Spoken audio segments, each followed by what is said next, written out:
there's duels, there's swindles, there's journeys, there's arrests. And, of course, there's meetings with remarkable men of the age. Now, love/sex with countless countesses, milkmaids, and nuns take up about a third of the book. All right. Let's move on to Casanova's great science fiction novel, proto-science fiction novel, known as Ikosamoran. This is in 5 volumes. It's published circa 1788. Now, this book is the story of Edward and Elizabeth, who spend around, close to a century in the land of the Megomicres, the original inhabitants of the protocosmos in the interior of the globe. Now, the protagonists, as I mentioned, spend nearly a century in the hollow earth, in a world inhabited by androgynous and oviparous megamicros. That means big littles, small in stature, but large in spirit. Now, the big/littles have been in the hollow earth since before the fall of Eden, and have managed to avoid the taint of original sin. They describe their society to the 2 shipwrecked wanderers who are Edward and Elizabeth. Now, the wanderers, Edward and Elizabeth, are actually brother and sister, but they mate. They commit incest in the Eden they have discovered.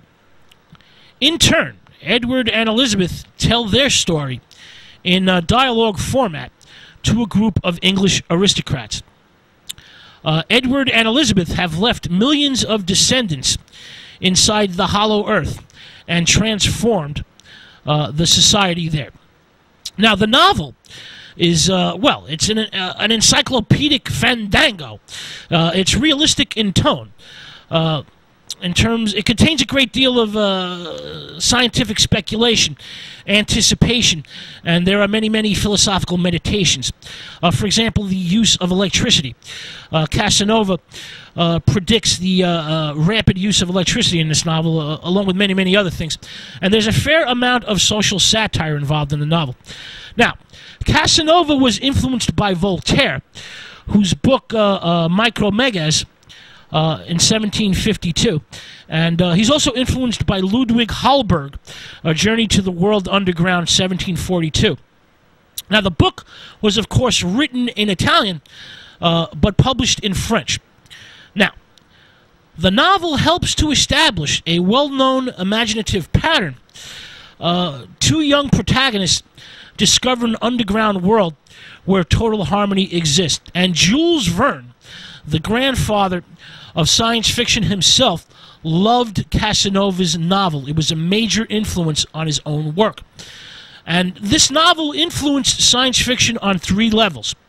The fantastic voyage, which is essentially the basic framework of literary fantasy, and perhaps the most important genre in the ancestry of science fiction.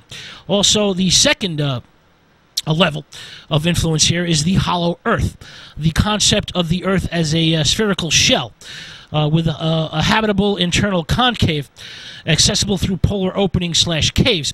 This is a significant motif in science fiction. And, of course, the lost race/lost worlds, a very romantic view that enclaves of mystery still exist in a rapidly shrinking world. Now, the novel is written during the Age of Reason, but shows a keen interest in exotic worlds and has a very satirical and fantastic mode. I recommend you read this if you can find it. It's not that easy to track down these days. All right. Before I say goodnight, I want to talk a little bit